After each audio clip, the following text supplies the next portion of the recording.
public hearing for the inquiry into the impact of the COVID-19 pandemic on the tourism and event sectors continues. Please ensure that mobile phones have been switched to silent and all background noise is minimised. I wish to begin by acknowledging the traditional owners, and I pay my respects to their elders past, present and emerging. I wish to welcome any members of the public that are watching via the live broadcast. My name's Emma Erdigan and I'm chair of the committee, and I'd like to introduce my fellow committee members that are present here with us today. Ms. Wendy Lovell, Dr. Catherine Cumming, Mr. Lee Talamas, Mr. Tim Quilty, Mr. Rod Barton, Mr. Mark Jepp, Mrs. Beverly MacArthur, Mr. Andy Medic. So we have a full attendance of the committee today, as you can see, Mr. Smith. I'll just read a short witness statement. All evidence taken at this hearing is protected by parliamentary privilege as provided by the Constitution Act 1975 and further subject to the provisions of the Legislative Council standing orders. Therefore, the information you provide during this hearing is protected by law. However, any comment repeated outside the hearing may not be protected. Any deliberately false evidence or misleading of the committee may be considered a contempt of Parliament. All evidence is being recorded. You'll be provided with a proof version of the transcript following the hearing. Transcripts will ultimately be made public and posted on the committee's website. We welcome your opening comments, but ask they be kept to a maximum of 5 to 10 minutes to allow plenty of time for discussion and questions. Could you please begin by stating your name for the benefit of the Hansard team and then start your presentation. Over to you. My name is Stephen Smith. I reside in Melbourne. I am currently working in the capacity of the General Manager of DG Global. I am also one of the founding committee members of Save Victorian Events that I know that you have heard from. Thank you for that applause. I appreciate that. Before I start, I would just like to thank you all for the way in which you've approached this, your empathy and dignity that I have seen demonstrated from you all across, a group of people that are definitely ranging in different scales of hurt and frustration. I've really appreciated the way that you've dealt with that, and I look forward to that continuing my direction this afternoon. So a bit about DG Global, just to give you a bit of a heads up, and I'm going to take you down a different bit of journey as well too, because we also operate in another market as well. So we operate out of Victoria in Western Australia. We are in our third decade of operation. Our managing director and his family relocated to Melbourne, I think 12 to 13 years ago, to be a part of what definitely was, and we believe will still be, the events capital and entertainment capital of Australia. So moving over to Melbourne starting 13 years ago, it opened up a wide range of new opportunities for us where, we are a boutique agency, but we work and have worked with some brilliant brands, international software brands, accommodation, hotels, airlines. We have delivered events for Tourism Australia. We have worked with the South Australian Events Bureau. We've got a really good background of working heavily in the corporate sector. To COVID particularly, in Melbourne, of course, St. Pat's Day, funny enough, was our last show that we did for the Irish Australia Chamber of Commerce. That was on the Friday before we shut down the Grand Prix. Very quickly, with the managing director, we thought this is going to be a thing. So we made a decision that fairly much national events were going to be very hard to happen. So therefore, we redid our forecast. We pulled our numbers down based upon what could be done on a state-by-state level, where border closures, travel weren't going to impact that much. Well, the end result in Victoria, we did 8% of our forecast, and that was solely made up of JobKeeper, ATO, and of course the state government grants, of which we are extremely grateful, because that did enable us to keep people in a job. Sadly, some people did lose their jobs because the work wasn't there to support it, but the team that we did keep, we were able to keep. And I'll also say as well that many of them worked for half wages full time for the year because they believe in the vision of our business. So public thanks to our team members as well. Western Australia, we did 138% of forecast. That's a massive difference. So we're all dealing with COVID. So basically from July, early June, our managing director made the decision that best to relocate over to Perth. So he moved over. He was actually away 6 months from his family, missed half of his daughter's year 11, but it meant that the survival of our business, and he was also able to keep the family home. Okay, everything's tied to property, as you probably would have heard. But literally at the point where, you know, July's at the point of like, it's like going to the ATM and there's no money in there. We use the word postpone instead of cancellation. And in Western Australia, they came back with a whole lot of confidence. And then we're able to work the market even harder to pick up additional work. All our corporate work was able to function. Christmas parties, corporate Christmas parties were able to still function. Back at the time in Melbourne, I remained here up until about October. I did move back over to Western Australia as well. But our corporate client base, if we tried 3 to 4 times, we tried 10 times to try and move, postpone all our corporate clients here. We also work heavily in the tertiary education sector, where we arguably do some of the best graduations, where students can celebrate their success with their loved ones and their families. Decisions in Melbourne from our entire client base was too hard, write the year off. So in Melbourne, our last invoice show was St. Pat's Day 2020. That was our first invoice in 2021. So the entire business. So if we are replicating Melbourne-based, Victorian-based businesses with what we experienced, we did an invoice for 12 months. Okay. But again, Western Australia, just because of confidence, knowing and being able to realise what the government might do. Yes, we had a circuit breaker over in Western Australia recently. We were right in the middle of doing 8 ceremonies for between 800 and 1,000 people outdoors for Curtin University. We also had a corporate event. But based upon the behaviour, we're able to speak to an element of confidence to the client saying, hey, let's get through this 3 days. They tend to get back to work fairly quickly under Mr. McGowan's leadership. Let's see what happens. So we were able to postpone. All suppliers, everyone were able to get back to work because of that. That's not what we are able to have here. We also pivoted during this time as well, because you've heard many stories of different businesses being self-reliant and also moving to do different things. Our managing director, who does come from a rock and roll background, we went into band management, and therefore, what a great thing to do. Let's get certain bands working and touring across the country. So one of the acts is 1927, not name dropping, but it will mean something. We've just completed 7 shows, regional shows in Western Australia. Band members are working, theatres are opening, people are working. Well, we're now having to postpone. We thought it'd just be a week, but now we're postponing 12 dates. It's not the core of what we do, but we're looking at other revenue sources. So even now pivoting above and beyond the corporate events that we all survive on and we love, that's now bitten us as well. And now we've got to pay for all the marketing and everything. And, we're having to move this aside. Because we had the Perth-based business, our story is of survival. So we are in our revival stage right now. We will consolidate, but it is incredibly difficult in the current state that we're working with here, just to be able to answer our client base that look at us as consultants. We're engaged with different departments. We know the rules. We know how to do a safe event.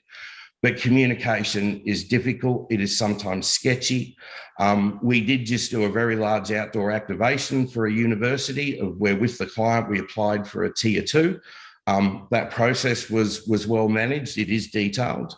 And then we actually did have inspectors actually come out to see this. So they are set up as the group that is to tell us, to show us how to do this. It kind of span around the other way where it was like, wow, what you've done here is absolutely brilliant. Can we use this as an example of what to do? So I'm a little, confused with, well, you should be telling us what we could do better, but we'll take the accolade. We've been doing it for a long time.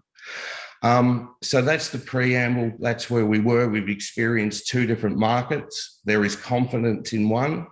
It's sketchy here. And I don't want to be inflammatory. I want to remain positive, but I welcome any questions that you might have right now, just with an understanding of who I am and what our business actually does. No, thank you, Steve, and thank you for sharing, I guess, DG's Global Events' experience over the last 18 months almost now through the global pandemic. And I guess you've had it seems like you've been very successful in WA throughout, but in Victoria, your experience has been varied.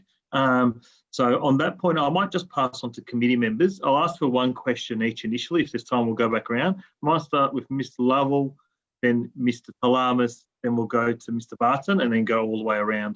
Try to give everyone one question firstly, and then if we get time for a second question. So Ms. Lovell. Thanks very much, Amber, and thank you very much, Steve, for your presentation. Just simply, if you were the decision maker in Victoria for the day, so the Premier or the Minister, what's the single thing that you would implement that would help your industry the most to get you through this very difficult time? That's a really good question. And it also, I've got to adopt an element of faith in my response as well too. We have chosen to put public health over everything else. I have to therefore accept that there are experts that are making these decisions way above my pay grade and way above my experience. If I just solely put on a cap for the events industry, I would say that the shutdowns and the length of time that we've been shut down compared to other states have been exceptionally long. Can we shorten these? New South Wales has, kept things open with 70 community cases, I think they had at one state. The industry was able to keep going. Selfishly, my answer would be easily on according of this whole industry, don't shut us down, give us confidence. But of course, that answer has to be balanced with actually being quite human in response. And I have aging parents as well too. And then if I knew that my aging parents were in the firing line because everything was just open as normal and I lost them, I'd be rethinking my answers very, very quickly. I hope that goes a little way in answering your question. It's like, so between the two of them, there's a big pendulum swing to the left and the right. Can we bring that in and be just a little more concerted? Because the damage that these things do financially and mentally to people within this industry, I don't think you're going to be able to measure that for 2 to 3 years. Thank you very much. Thank you for that, for sharing that. Mr. Talamas, to ask a question. You're on mute, Mr. Talamas. Sorry about that. Thank you, Steve, for coming along today and presenting to us. We've heard from a lot of witnesses that have come before the committee, different explanations, but we're just interested in someone who's been your experience and involvement in industry for such a long period of time. If you could explain to us from your perspective what the event industry, how you would describe or define or conceptualize the industry as a whole. Sure. From our perspective, Victoria, so we're talking Victoria here now, we'll leave WA alone, but Victoria's event industry is the people and businesses involved in the professional creation and management of special events in and from Victoria. Okay, these include business events, public and community events, charity events, festivals, mass participation events, and professional weddings, even Christmas parties. Okay, we have some overlap with the arts, music, tourism, and sport, but they are very separate industries with different purposes and operational models and economic models, for example. So we all overlap. Like you have a corporate event, if there's entertainment there, you would think that we're tapping into the music industry. Well, we are. If there are circus performers, we're tapping into that. If there's a comedic MC that's on stage, well, we're tapping into that sector as well. We're also tapping into the production, the supplier level of, audio systems, lighting systems, vision systems. We tap into security guards. We tap into food and beverage. We tap into hotels. So we are the reason.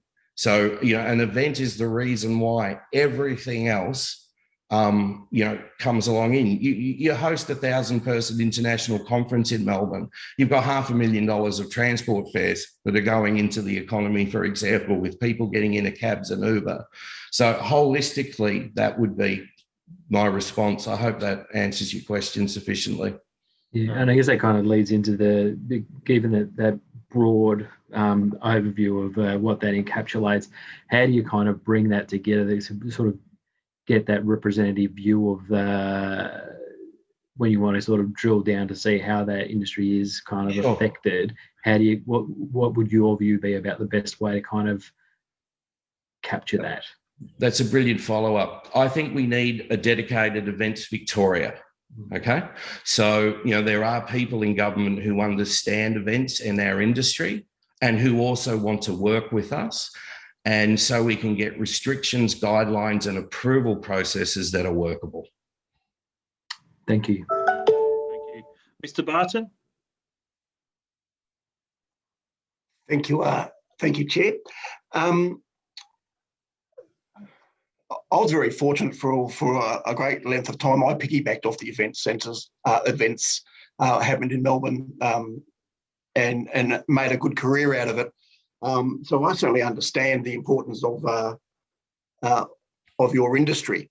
But on my travels, I meet many people, and they're highly critical of the lockdowns and all that sort of stuff. And when I put it to them, and I say to them, are you prepared to do what they've done in other countries and just let it rip and take and pay that price? Now, I haven't met anybody yet who's no, we shouldn't really do that. But there's this balance, like you said, this pendulum.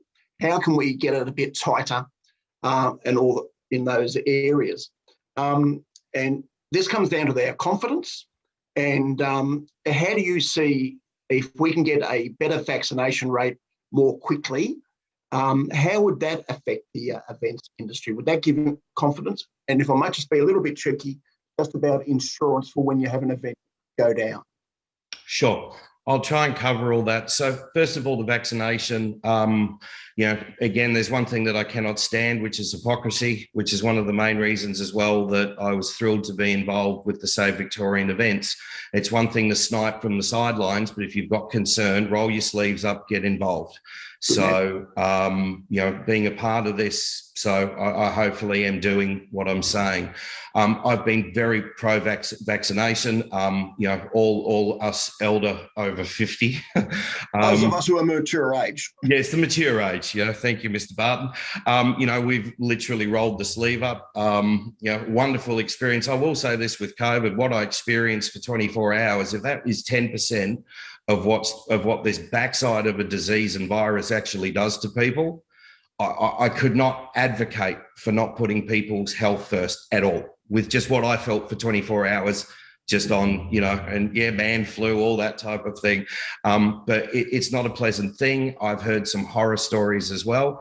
A bit of a side answer, my wife's South African. We have family in South Africa. I have firsthand exposure and stories of what happens when you just let everything run. And look, they've done the close down thing with absolutely no government support at all. So please, on behalf of my industry, I'm incredibly thankful for anything the government has actually done, because we're not experiencing any of the financial difficulties that countries like the UK, the US, South Africa are experiencing. To not want to make it apolitical, and my answer is, what would we do? And I think that can be, again, answered with, let's have a look at the way Western Australia has run these lockdowns. Let's have a look at the way that New South Wales has run these lockdowns. And I believe that they're two separate political parties. With the way that they have done these, it just seems to be a little more measured, or a little more, we're completely risk adverse here, or maybe we're just unlucky and we get the worst of it each time. And then I've also seen the way that Mr. Marshall has also managed South Australia. We just seem to go hard. Either it is just worse here, or we go really hard at the ball and just clamp down so quickly here. And then the communication that we have through the different departments on how to get back safely seems to be somewhat truncated, depending on who you're speaking to. And then as someone that was just trying to get 650 people in a Crown, saying at the time I couldn't do that, but 40,000 people can go to the football, I scratch my head and I get very confused, as does the entire industry wanting to do a corporate event. Even a breakfast could not happen, but we could go to a sporting event in this state. Thank you, Steve. Thank you, Steve. And by the way, I'm not anti-sport. Let's cover that off too. Go, Cam. You're raising a theme that's come through from the event sector around consistency on policy making. So we're taking on board. I appreciate your honesty and your forthrightness on this issue. I want to pass on to Mr. McCarthy, then Mr. Medic. Oh, well, thank you, Chair, and thank you, Steve, for your very illuminating presentation. And I'm really taken by the differences that you've pointed to between the way Western Australia and Victoria have managed this pandemic. We've got the same virus last time I checked. It's not different in Western Australia. And we've even got the same version of the same ALP government. So it's fascinating that you say they've been able to do it differently. I wondered, I know you've participated in round tables here with government in Victoria, whether you have in Western Australia, how that process operates, or if it does operate at all in Western Australia. And I'm also particularly taken, and maybe comment further, on those experts that were coming to tell you how to suck eggs, so to speak, where you had to show them how it was really to be done properly, because of course you are in the risk and logistics business, and by and large government is not.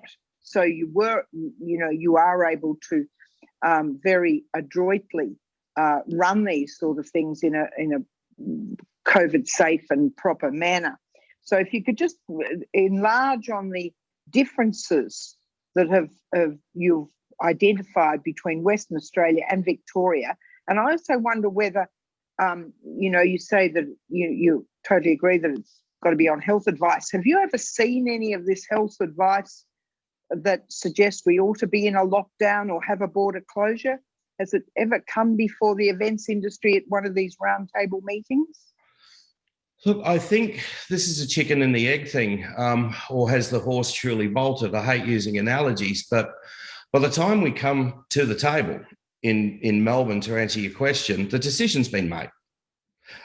There's no consulting which is done with the industry beforehand. And I will say as well, with all the WH&S industry that we work to with events, you would appreciate that, if we're doing an event for, 2,000 to 3,000 people in an open day, we've got a 180-page risk document that we're actually producing, which covers pandemic prevention anyway. It was just a word before. Okay, and insurers had it before too. It was also under force majeure. This is the first time it actually kicked in, where it's cost so many people so much because we've actually had to enact on it. So to answer your question, what have I noticed with different? I haven't had to come to the table in Western Australia to share my concerns. There is a Save Western Australian events, but they are hurting on the basis of large-scale festivals, bigger amounts of people. But the bread and butter of what, Victorian events are under 1,000 people here. So, we're in ballrooms, we're in clean situations, It also says something too, that a whole exhibition area, sector of what we do, which are tied to conferences that generate billions of dollars, that 3 of the prime areas and locations where you would go to host 50 trade booths and up, they're shut down for vaccinations or they're quarantine centres right now. So where you go to host these events, which are at, MCEC, or at the Royal Exhibition Building or the Pullman on Albert Park, because they've got the floor space, well, they're not usable. So that gives me an indication, or maybe I'm overreaching here, but we've made this decision. Well, where did the events industry go? I've got my own answer to that. It's rather inflammatory. I'll leave that alone. But if I literally had an opportunity to do a certain event right now in Melbourne, I don't have a venue where I can go to. Have I answered that enough? You seem to be grinning. Unless you want to do vaccinations. Yeah, so Ms. McCarthy asked a number of kind of leading questions, I felt, but so I think you've given a pretty fair response. And I'll move on to Mr. Medic, Dr. Cumming and Quilty. So, Mr. Medic. Thank you, Chair, and thank you, Steve. Look, I've got, I'm looking for an opinion here, more so than an answer to a question, I suppose. But look, one of the things that's been proposed is we've seen now the move in Victoria to a uniform QR code, because that's been a criticism earlier on, that because there was business resistance to a uniform government-imposed QR code. So the decision was made, I know early on, to let businesses go to one that they felt was best worked for them. We've seen that that now doesn't work, so there's moved to this one QR code. Now the talk is that that if people refuse to use that QR code or can't provide proof of logging on with it at a venue, and regardless of whether that's a small venue like a pub or a club or a small event like you're talking about where there's 1,000 people or less, small, I mean 1,000 people to me is decent size, but you know, but that they should be refused entry, right? Is that something that you feel that should be incorporated as part of a COVID safe plan to enable events to go ahead, so that you know that the participants are actually doing the right thing as well? So you're covered and you don't get fined. Do you think that's a fair call? It's a very good question. So before I answer, if I use a similar venue that's in Western Australia and also in Victoria, the venue in Western Australia is using the government mandated code. I've had nobody push back, and we've had up to 1,200 people come through to do events on this day. That's the code, people do it. You know, a couple of people, even when I've been there, I'm not doing this. Well, I'm sorry, sir, you can't come in. Oh, all right then.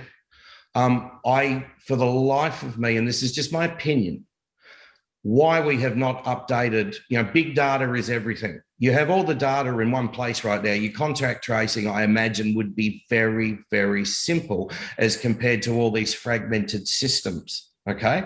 We state that the data goes in 28 days. Even when we're open, even if I just went to a local restaurant, I'm happy to sign in with the Victorian one. I don't have an issue with that. The underline is at least I know this is all going to one place. Then the argument of, oh, well, big brother, people can see where we're going. Dude, we've got your tax file number. We've got your credit card. Did you pay with your swipe card? Can we stop being so dopey about this? Okay, so excuse, I'm being a little too relaxed now. But from my opinion, if you were to introduce that straight away tomorrow, the majority of the people that I have spoken to across the events, we've got no problem to sign this and to work with this. It's just one app instead of 7 on the iPhone. I've got to scroll through 8 pages sometimes to work out, okay, which app am I signing with here? So to answer your question, one app on the state of all of Victoria, which is all rolled out, it's so much easier to use. Yeah. And just to go on a bit further, using the one app, I can get 1,200 people checked in with temperature checks with 2 security guards in 10 minutes because we've done it. Yeah, we did it about 6 times last year in WA. And yeah, our first gig back for the Irish Chamber of Commerce, we're able to check in that amount of people within that time and no one complained. We let people know, here's your expectation. No one cares. They're happy to be back together again, to be able to have a Guinness, because you cannot replace a hug and a handshake. I'd argue you can't replace a Guinness either, mate, but you know. So I hope I've answered that, please. That is just my opinion. Yeah, you have. That was what I was looking for, to see if the sector would, in your opinion, have a problem with refusing entry to people who didn't want to use the app. No. Really? First up in Western Australia, no. A dozen shows, no. One over here that we've been able to do, no. And talking about this for the future that we are doing in the same venue, our clients and their guest base have also said we do not have a problem with this. Wonderful. Thank you, Steve. Thank you, Chair. Thank you very much. Dr. Cumming, then Mr. Quilty. Thank you, Chair and Steve. Thank you for your presentation. And if I could probably sing that whole 1927 song for you, but I won't. I'd give you a free ticket, but we can't do the show apparently. I hear you. So maybe a future gig, because I'm wanting to sing in a crowd again. So Steve, it's great to hear your life experience in the way of what's happening around Australia. And I know that within your submission, you actually mentioned Tasmania as well. But I've also heard, and I've also heard from Save Victorian Events, and I really thank you for pushing us into this inquiry. But I also would like to actually say some of the things that I've heard thus far is around the government's actually opening up grant applications and shutting them down very quickly, things like land tax and the like, you know, renters relief, but they've opened up the portal, then they've shut it down and you can't backdate it because you haven't done it between this particular time or another. Has a lot of your the people you know have experienced that? Would there be some benefit from the government actually backdating certain things that happened last year with their applications, making sure that, you know, because obviously a lot of people have had a lot of trouble online filling things in, not doing it within the short timeframes that the government's actually given. And my other one, this is a question more than my preamble. And so is it your understanding that a lot of your events could have still gone ahead with COVID safe plans and guidelines, that you would have actually kept your staff and patrons safe? Yes, I believe so. Again, it was just, again, not flogging a dead horse. You all know this, but it was the length of time that we were shut down and then a very steep J curve to getting back to normal. Where in other markets, okay, they've shut down as well, but we get back to work a lot quicker. You can reschedule within a week time frame, but in business, when clients ask, so what do you think? I don't know is an unacceptable answer. To answer your question about the portals and the applications, the ones that I did and people that I did know, I actually found it seamless. It was easy to do. We didn't qualify for the first state-based one, but number 2 and 3 we did. By definition, we will qualify now. You know, again, landlords through experience with different people too are always very helpful to us within the industry also, because no one wants an empty building, and less money and paid late is a good thing. In terms of the grants moving forward now, I mean, people have had you know, holiday periods from repaying leases and everything. My concern, wearing my Save Victorian hats on, it doesn't affect DG Global per se, but there is just a wash of bad debt that's actually back there that needs to be serviced, that's actually there. We really appreciate the 20 mil event assistance that was announced. That's roughly going to work out to 2,500. Then I think that there's another one. And let's put a real world perspective on it right now. Certain landlords don't have any appetite anymore whatsoever to be able to discount any further. And just in my real case, for example, $2,500 pays for rent for 2 weeks. Right? It's helpful. Right. And I appreciate it. But direct financial support to the event industry business, and also including suppliers to help them get through the next 6 months and enable to hold on the staff even further, is what we need. You know, grants of up to $100,000 are actually going to make the difference between a life and death scenario with a lot of people. And you extrapolate that out, that's a hideous amount of money. But it's a necessary amount of money if you want to retain a sector, because so many are on the edge right now. Like I said, we pivoted. We were ready to go with another 12 shows, and it's small income, but we're going to be self-reliant. We're just not going to sit here. You know, I'm proud of our managing director. I'm proud of what we've been able to achieve. We pivoted, but even pivoting now, low risk, regional theatre tour, low risk. No, thank you for that. Thank you, Dr. Cumming, as well for the question. Mr. Quilty, who's been patiently waiting to ask the question. So in your submission, you talked about an insurance scheme.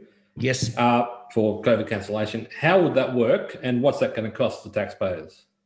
It's a very good question. At the moment, that the cancellation right now, because there is no insurance, with my corporate clients that we've been able to work with, we're literally wearing it across 3 or 4 different parties. There is no insurance, so the venue is happy to full refund with cancellation, less costs incurred. If there's 1,000 pieces of beef or chicken sitting there, someone's got to pay for that. But the venues, as a rule, have been great. They know full well that contracts will not get signed with full cancellation policies if it gets shut down. We can pause an event. We don't double dip. We don't charge. We reset again when we're able to charge again. Talent deposits that are held, right? But still, to a degree, with consumables and different things, your end user clients probably got 25, 30% minimum exposure to losses. Talking with what we believe that could potentially work with an insurance thing, if we were to pay 1%, right, and this is just where we started. I'm hoping you'll hear from insurance experts. I think you've got one after me, actually. But 1% of an entire event budget across everything that goes into a manageable fund that is actually there, which will help for cancellations. But understanding as well, we don't want to be relying on cancellation. We want to use this, what's the gap of postponement so we can run this thing again when it's safe, and a huge generic cost of, what it will be to the Australian taxpayer. Well, we know that we're a $30 to $40 billion event industry. If we're paying 1% into that, then you're going to ask, what's it going to cost the taxpayer? Well, I'm only going to know when the claims are put through, when it's shut down. And if you can tell me when we are going to get shut down, well, then I just won't schedule events that weekend and we can save us all a bundle of money. Yeah, no, thank you for that. And the final question answer, Mr. Jepp's got a question. That'll be the last question for our next witness. Thanks, Chair. Thanks, Stephen. No, I don't think we can tell you when. If we could tell you when, then we wouldn't be where we are today, I suspect. But look, my question is a little bit along those lines. I mean, you talked about Victoria and New South Wales, and their circumstances when they remained open, and you contrasted that with Victoria. What is the number of cases that active community cases that you think is an acceptable level in the community in order for us to stay open? And what are the circumstances around those cases? Well, if New South Wales were able to make it work with 70 in the community and then manage it through contact tracing, and then that will come back to the question of, again, please, I don't have all these facts, but if they're working on one central big data bank with one QR code, that makes it certainly easier. For example, they've proven they could do that with 70. Mr. McGowan, when he had 1, 2, he shut down straight away, but he got back to work very, very quickly again after that shutdown. So, I can't comment on that. I'm not a health expert, and I'd hate to be misquoted on that, but, facts entered into evidence. If New South Wales did it with 70, why can't we? And last week, for example, I mean, I think we had maybe, a tenth of that. Yeah. In terms of that, but what was reported was something like 15,000 close contacts. Yeah. Yeah. And then right across. So I'm just wondering, in that environment, Well, Mr. Jeff, when that information is brought through, for example, again, I am not a health expert. 15,000, of course, I'll turn around and go, well, I understand it. I don't want it, but I do understand it. Yep. So then the other question that alluded to, the One QR app, if we had that one thing and that access to big data, I'm sorry, you don't come in here to shop, you don't come in here to this event. If we're all working to this right now, we've been indoctrinated to tap on just with a my key. We can't board a plane without ID. We can't go to an ATM without doing these things. Why can't we proactively introduce that QR code that, like you said, there were these 7 cases, and I can make the assumption where, we are employing very smart people to do contact tracing. But to look, I even understand this too. We use one registration system to get 1,000 people to an event, know where they are and where they're staying. If I had to extrapolate that out to 6 different events, that would take me 4 times the time to be able to consolidate the data just for 1,000 people on what hotel you're staying at, when are you arriving, and do you want chicken or beef, and what won't you eat with a diet. But that's when you know those people. You know those. That's when we know them, yeah. So again, you ask my opinion. Do I want it shut down? Yeah, No, I'm just saying, But you know those 1,000 people. You don't know where those other 15. Correct. So let's if one thing comes out of today, one QR code. And then it makes it easier to manage this while it's still going, while it is just extrapolating out on a huge matter while we're still working out where Bingo Bob ate, on the 4 times this week through 4 different apps. I hope I've answered that. No, thank you, Mr. Smith. And on behalf of the committee, I just want to thank you and DG Global Events for your presentation and contribution, and to the whole event sector, which have shown a great interest in our ongoing hearings. In due course, like I said, we'll be deliberating and making recommendations and findings based on the evidence we've heard throughout the hearing process. So you're right, it's important that people get active, and it's easy to make remarks from the sidelines, but to be involved and to actually make